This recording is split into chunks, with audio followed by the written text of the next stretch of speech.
It happens every year, like a recurring bad dream. It starts in late January. The envelopes begin to arrive in your mailbox. They have confusing codes like W2, 1099, and 1098E. You collect them in a pile on your kitchen counter, trying to ignore them. But as April approaches, the pile seems to stare at you.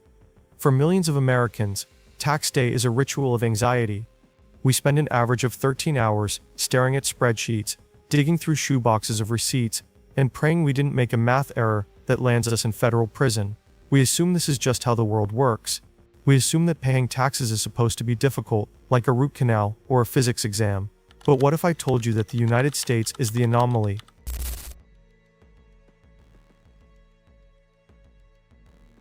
Let's take a trip 4,000 miles east to the small nation of Estonia. In Estonia, tax day isn't a day of dread. It's barely a day at all. They have a digital system that links your bank, your employer, and the government. You log in, you check the numbers, and you click confirm. The entire process takes about 3 minutes. Or consider Japan. In Japan, if you are a typical employee, you don't even have to file a return.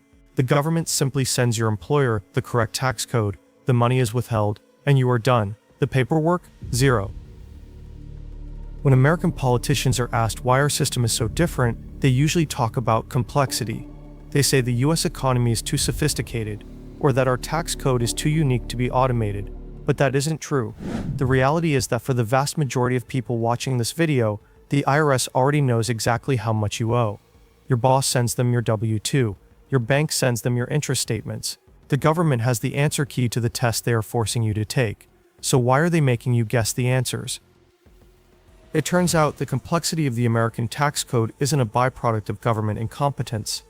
It is a product of government restriction. There are people who have fought very hard and spent very large amounts of money to ensure that the IRS is legally forbidden from making your life easier. The reason you spend your weekend drowning in paperwork isn't because the government is broken, it's because your confusion is someone else's profit margin. And that's why you should subscribe to Fleece to uncover stories like this every week.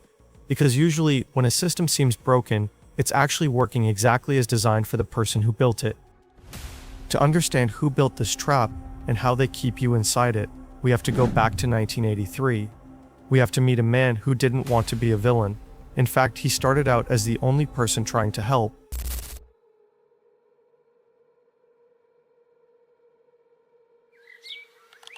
To find the villain of our story, we first have to find a hero. The year is 1983. In Silicon Valley, the personal computer revolution is just starting. Steve Jobs is preparing to launch the Macintosh. Bill Gates is building the empire of Microsoft. The air is filled with talk of bits, bytes, and processing power. But in a quiet house in Palo Alto, a man named Scott Cook wasn't thinking about code. He was watching his wife. Scott Cook was an outsider in the tech world. He wasn't a programmer. He was a marketer from Procter & Gamble. He had spent his career selling things like Crisco shortening. At Procter & Gamble, they didn't care about technology. They cared about the customer. They taught Cook to obsess over the tiny painful moments in a housewife's day. And on this particular night, the painful moment was happening at his own kitchen table. His wife Sinyi was surrounded by a mess of paper bills, a checkbook, and a calculator. She was frustrated, she was erasing mistakes, she was wasting time. Cook had a realization. He saw that personal computers were powerful, but they were being sold to geeks and mathematicians. Nobody was building software for the kitchen table. He decided to build a program that would do the math for you, but he had one strict rule: it had to be simple. When he launched his product called Quicken, it was a revelation. Most software at the time looked like a glowing green terminal from the Matrix. You had to know commands, you had to read a manual.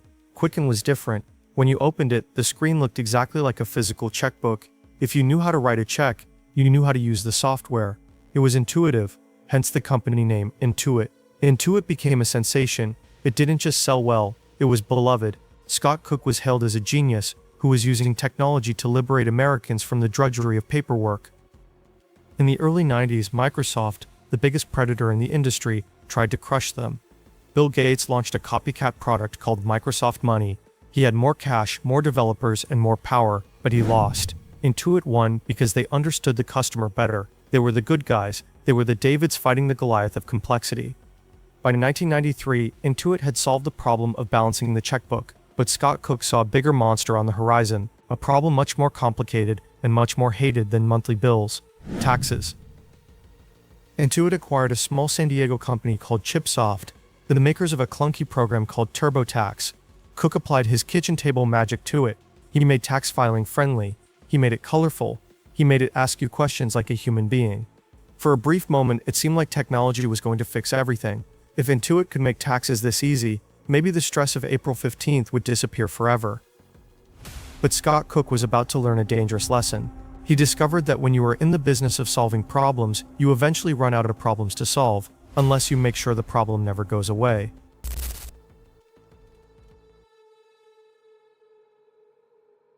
By the year 2000, Intuit was flying high. They were the kings of financial software. They had defeated Microsoft. They had won the trust of the American public. But in the quiet corners of Washington, D.C., a new idea was forming. An idea that was far more dangerous to Intuit than Bill Gates ever was. It was called return-free filing. To understand why this idea was so terrifying to Scott Cook, think about your water bill. When the end of the month comes, the water company doesn't ask you to go check your meter, write down the numbers, calculate the cost per gallon, and then send them a form proving you did the math right. They just send you the bill. You look at it. If it looks right, you pay it. Economists and tax experts started asking a simple question: why can't the IRS do the same thing? Remember, the IRS already gets copies of your W-2s and bank statements. And in a world of paper, matching all those documents was hard, but in the age of the internet, it was instant. The government realized they could build a system where they simply emailed you a pre-filled tax return. You would open it, see that your salary and interest were correct, and click accept. No shoebox of receipts, no stress, and most importantly, no TurboTax. This wasn't just a theory. In California, state officials actually built a pilot program called Ready Return. It worked perfectly. Users loved it. It saved taxpayers millions of hours. For Intuit, this was a nightmare scenario. You see, TurboTax is a tool designed to solve a problem: complexity. If the government removes the complexity, the tool becomes worthless. It's like selling bottled water right next to a free crystal clear public fountain. Nobody is going to pay $50 for the bottle anymore. Scott Cook and his executives looked at the numbers. They realized that their greatest enemy wasn't a competitor, it was efficiency. If the American tax system became simple, Intuit would die. So they faced a choice. They could pivot their business and find new ways to add value. Or they could find a way to stop the innovation from happening. This is the moment the hero died and the lobbyist was born. Intuit began pouring money into Washington, but they couldn't just walk into Congress and say, "Please keep taxes hard so we can make money." That would be too obvious. They needed a disguise. They needed to frame their profit protection as a public service. They needed a Trojan horse. And in 2002, they found the perfect opportunity. The Bush administration was pushing to modernize the government. They wanted to put tax filing online. Intuit saw this train leaving the station, and they decided to jump in front of it, not to stop it, but to hijack it.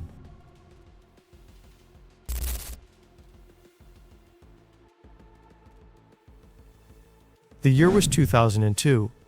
The internet was changing everything. The Bush administration had a new initiative called e-government.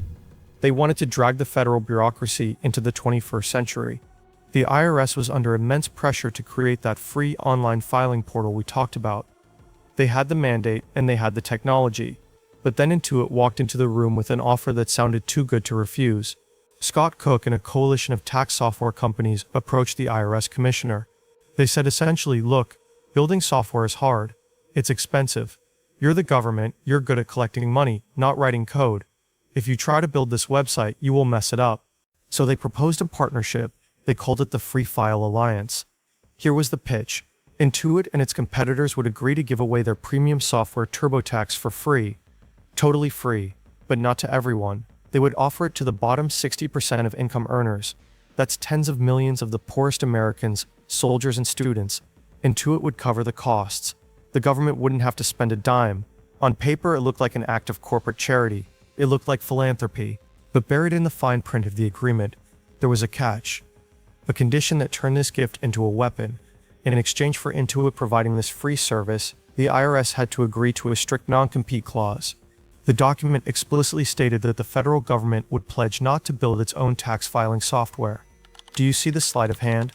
Intuit gave away a product that cost them almost nothing to duplicate, to a customer base that had very little money to spend anyway. In return, they eliminated their only real competition, the government itself. It was a masterpiece of strategy. They successfully privatized the tax code. The IRS signed the deal. The Free File program was launched. Intuit popped the champagne. They had successfully built a wall around their business. As long as the Free File Alliance existed, the IRS was legally handcuffed. They could not simplify the system. They could not send you a pre-filled return. Intuit had secured the right to be the toll booth. But there was just one problem with this plan. The deal only worked if Intuit actually helped those poor people file for free.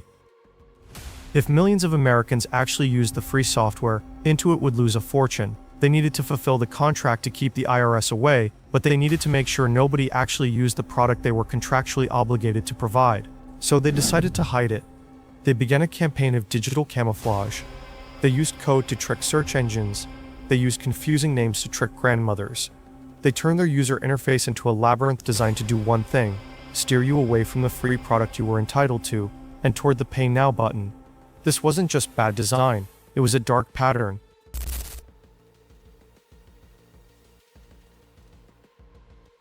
For years the Free File deal seemed to be holding. Intuit kept their promise to the government, and the government kept their promise not to compete. But in 2019, a reporter named Justin Elliott at ProPublica started digging into the code. He wanted to know why so few Americans, only about 3%, were actually using the free software they were entitled to. He found the answer buried in a file called robots.txt. To understand what he found, you have to understand how Google works. When you search for free tax software, Google sends out crawlers to find the best websites.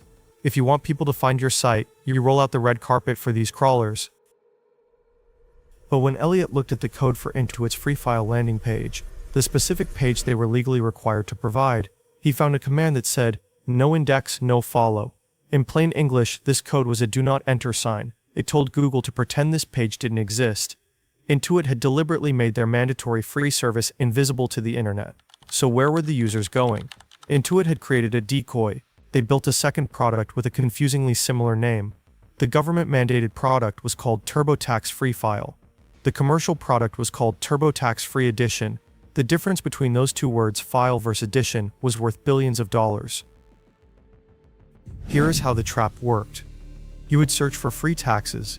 You would see an ad for TurboTax Free Edition. You would click it. You would spend hours entering your name, your address, and your W-2. You would see the word free flashing on the screen constantly. But then you would enter a piece of data that triggered a paywall. Maybe you had student loan interest. Maybe you were a freelancer. Maybe you had an unemployment check. Suddenly a pop-up would appear. It would say, "Oh no, your return is too complicated for free edition.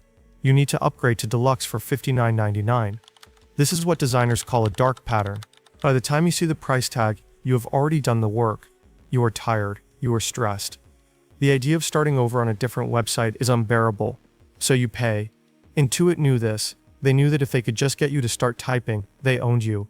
When ProPublica published this story, the dam broke. It was revealed that Intuit wasn't just hiding the free page, they were internally mocking the people who looked for it. The investigation sparked a firestorm. State attorneys general sued. The FTC got involved. And for the first time, the lobbyist archetype had pushed too far.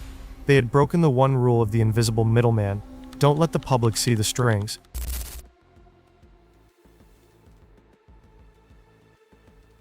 In May 2022, the gavel finally came down. Intuit agreed to pay a record $141 million settlement to all 50 states. It sounded like a victory for the little guy. The headlines were bold. The prosecutors celebrated. If you were one of the millions of people tricked by the free edition trap, you were promised restitution. But when the checks actually arrived in the mail, they weren't for millions, they were for about $30. To a company like Intuit, $141 million isn't a punishment, it's a parking ticket. In that same year, Intuit generated over $12 billion in revenue. The fine represented roughly 4 days of sales. They wrote the check, they admitted no wrongdoing, and they went right back to work. But something had changed. The veil of the public-private partnership had been torn. Intuit realized that the Free File deal, the Trojan Horse that had protected them for 20 years, was now a liability. The scrutiny was too high. So in a move that surprised everyone, they quit. They walked away from the Free File alliance. They gambled that they didn't need the legal protection anymore. They believed they had already won the war for the American mind. They believed we were so conditioned to pay for tax software that we would do it even if we didn't have to. But they miscalculated. Without the handcuffs of the Free File Agreement, the IRS was finally free to do what it should have done in 2002. And in 2024, the IRS launched Direct File, a simple government-run website where you can file your taxes directly with the agency. No middleman, no upselling, no deluxe edition. Intuit's reaction was immediate and ferocious. They didn't talk about innovation this time. They went on the attack. They published blog posts calling the IRS system a disaster and a waste of taxpayer money. It was a strange argument. A private company was trying to convince Americans that saving money was actually bad for them. This brings us back to Scott Cook. The man who started in 1983 with a dream of helping his wife at the kitchen table is now a billionaire many times over. His company is a titan of the S&P 500. But the story of Intuit is a tragedy of modern capitalism. It is the story of how a company stopped being an innovator and started being a toll booth. An innovator creates value. They build a car that drives faster or a phone that thinks smarter. A toll booth creates nothing. It simply stands in the way of where you need to go and demands a fee to lift the gate. Intuit spent millions of dollars lobbying not to build a better road, but to make sure the government wasn't allowed to unlock the gate for free. The next time you file your taxes and you see that spinning loading wheel, ask yourself, is this difficult because it has to be, or is it difficult because someone is being paid to keep it that way? In the end, the most expensive tax we pay isn't to the federal government. It's the invisible tax we pay to the middlemen who convinced us we couldn't live without them.